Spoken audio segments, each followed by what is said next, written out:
Welcome to the Global WarWatch Network. India has just approved a massive new order for its Indigenous Tejas fighter jets, quite a powerful symbol of its military ambition. But here's the twist, and it's a big one. Persistent U.S. engine delays threaten to stall the entire program, potentially for years. That's a major snag. Today, we're going to get into this fascinating and, well, incredibly complex situation surrounding India's Tejas fighter jet initiative. It's a huge push for military modernization, self-reliance too, but it's hitting a pretty significant roadblock right at its core. Absolutely. We're going to unpack the details of this latest order, really dissect the critical issue of these engine delays, and explore what it all truly means for India's strategic defense in, let's face it, one of the world's most volatile regions. It certainly is. By the end of this conversation, you'll have, I think, a clear understanding of the challenges at play and the profound geopolitical implications that actually extend far beyond India's borders. And this situation, it offers a truly compelling lens, doesn't it? To view global supply chain vulnerabilities and, national security priorities. It's not just about buying some planes. No, not at all. It's a really stark indicator of how the realities of international manufacturing, complex geopolitics can profoundly impact a nation's defense strategy and its ability to project power, really. Okay, so let's unpack this then. India has just approved its second major order for the Tejas Mk1A. That's a significant upgrade from the initial version. Right, the Mark 1A. On August 19th, the Indian government gave the green light. They're purchasing 97 additional Tejas Mk1A aircraft from Hindustan Aeronautics Limited, HAL, the state-owned aerospace giant. HAL, yeah. Now, this deal, it's been simmering for a while. Intentions were voiced back in September 2023. Ministry of Defense approved it in November 23, and then the tender officially went out in April 2024. And HAL was the only one eligible, right? Exactly. HAL named as the sole eligible manufacturer. It's a clear signal, of confidence in their domestic industry. Definitely a push for Make in India. Now, to give you a sense of the scale here, the estimated cost for these 97 fighters, as of 2024, it sits at a hefty $7.7 billion. Wow, that's substantial. It is. But here's a crucial detail, one that might surprise you, and it often gets overlooked in these big headlines. This $7.7 billion price tag does not include the engines.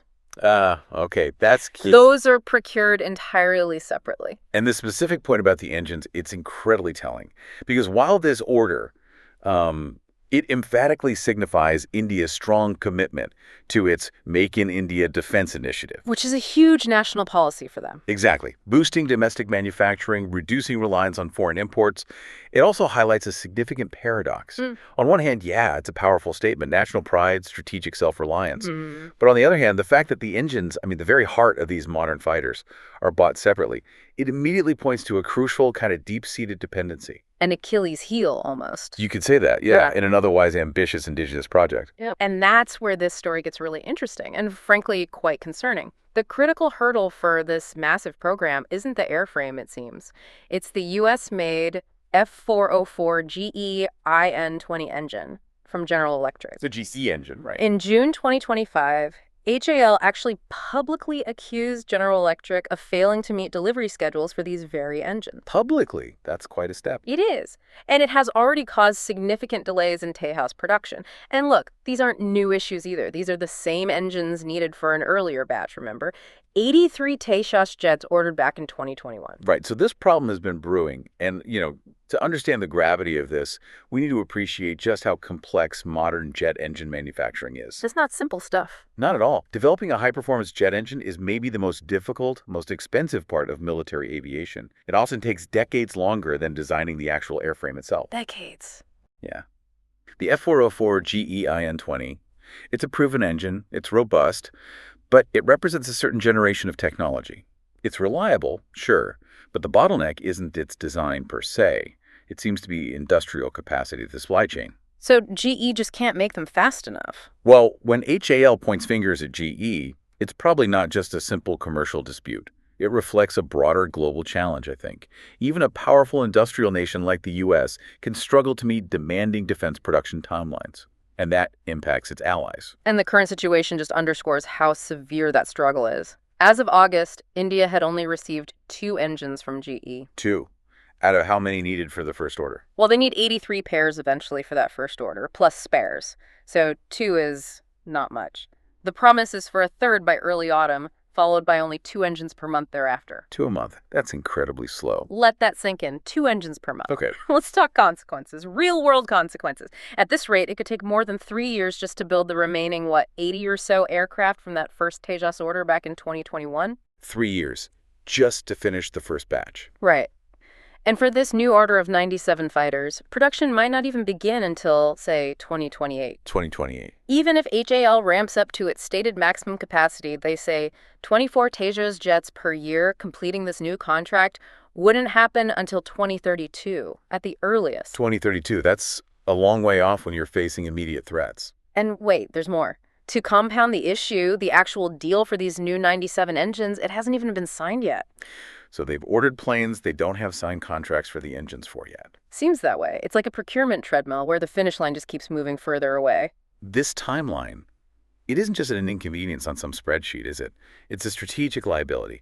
What does this prolonged delay actually mean for India's military readiness? That's the core question. It highlights the profound vulnerabilities, of relying on a single foreign supplier for such a mission-critical component. It really demonstrates how bureaucratic hurdles, or maybe supply chain issues in one country, can have direct, severe national security implications for another. Especially for a country like India. Especially for India, facing urgent and significant threats. These delays, they directly impact India's ability to maintain a credible deterrent, to project power in an increasingly volatile region. So with production timelines stretching potentially, into the next decade for these critical engines, it's not just impacting HAL's factory floor. No, the ripple effects are huge. It really begs the question, why is New Delhi pushing so hard for these jets, even with these, frankly, massive delays hanging over the program? What are India's immediate needs that make this so urgent? Well, the urgency is palpable, you can feel it, and it stems from this confluence of pressing security challenges. India operates in a neighborhood where it faces not one, but two, formidable and potentially hostile neighbors. Pakistan and China. Pakistan and, increasingly, China. Mm-hmm. Both have significantly modernized their air forces in recent years. India simply cannot afford to fall behind. Exactly. The Indian Air Force urgently needs reinforcements. We've seen stark reminders of this. Remember Pakistan's Sindh operation back in early 2019? Vaguely, yes. The air battle. Described as the largest air battle involving around 130 aircraft. It really exposed India's vulnerabilities in air power at the time, particularly in terms of numbers and advanced capabilities. It felt like a real wake-up call. A wake-up call highlighting the need for a modern, robust fleet. Yeah.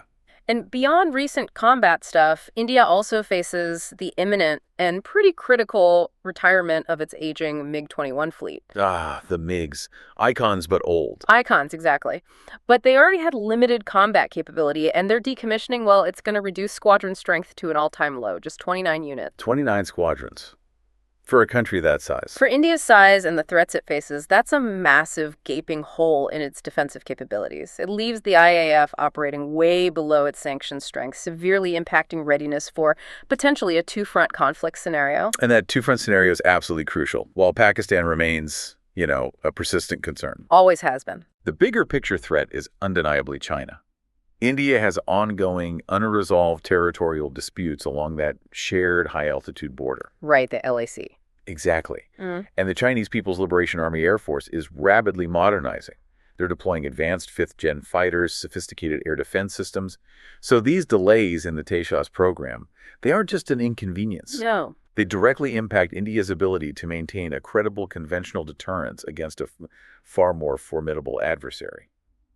The urgency is really deeply rooted in tangible security concerns and the imperative to close these critical capability gaps as rapidly as possible. It truly underlines that strategic chess game being played out in the Indo-Pacific region. Every piece, every jet really counts. It does. But India isn't putting all its strategic eggs in the Tejas basket, are they?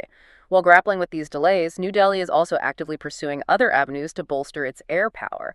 What else is on their procurement radar, and what do these wider decisions mean globally? That's a critical observation. This situation has undoubtedly reinforced India's, let's say, pragmatic approach to defense procurement. Diversification. Don't rely on just one supplier. Exactly. While the Tejas program is vital for building indigenous capacity, India is also expected to procure additional French Rafale jets. More Rafales. They already have some. Yes. And this decision to go with the Rafale again, bypassing international tenders, remember those once considered aircraft like the Gripen, the F-21, even Russia's Su-57 briefly. I mean, those bids. It speaks volumes. It's not just about the Rafale's capabilities, which are significant, but also about diversifying strategic partnerships, avoiding over-reliance on any single supplier, a lesson undoubtedly made even clearer by these GE engine delays. And what's particularly fascinating here, our sources note, is how these closer Indo-French defense ties, spurred by purchases like the Rafale, might indirectly strengthen Western defense industry capacity. And that's seen as a positive development for Ukraine. Can you unpack that connection for us? How does India buying French jets ripple out to affect a conflict thousands of miles away? It's actually a prime example of how interconnected global defense and geopolitics really are. When a major player like India invests heavily in Western defense ecosystems, buying Rafales, for instance, it does a few things. Okay. Firstly, it provides consistent funding and demand to those industries, like Dassault in France. That allows them to potentially scale up production, keep research going. Secondly, it often involves sharing maintenance expertise, spare parts commonality, maybe even technology transfers down the line. So it integrates India more into that Western supply chain. To a degree, yes. And this increased industrial capacity and resilience within the Western defense sector means they might be better positioned to support allies like Ukraine, with equipment, spare parts, ammunition, perhaps without having to divert existing production lines already designated for core NATO members. Ah, I see. So it frees up capacity elsewhere, indirectly. It's an indirect but potentially tangible benefit, yes. It just highlights how strategic defense choices in one region, like the Indo-Pacific, can have these far-reaching, sometimes unexpected geopolitical consequences elsewhere. So given these really significant engine delays for the Tejas and India's undeniable pressing strategic urgency to modernize its air force, how might this whole experience shape their future approach to defense procurement? That's the multi-billion-dollar question, isn't it? It really is.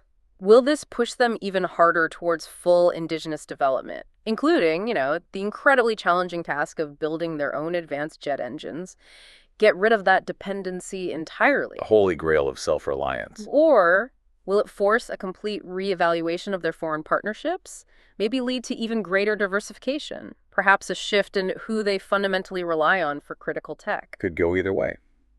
Or maybe a mix of both. This is a question with truly global implications, isn't it? Not just for arms manufacturing, but for that whole intricate web of international relations and alliances. Absolutely. What happens with the Tejas program will be watched very closely around the world. Well, thank you for joining us on this conversation. We really appreciate your time and participation today. A pleasure. Always interesting to discuss. And for everyone listening, if you found this discussion insightful, please do take a moment to like, share, and subscribe to the Global WarWatch Network. It helps get the word out. It really does. We'd also love to hear your thoughts in the comments section below.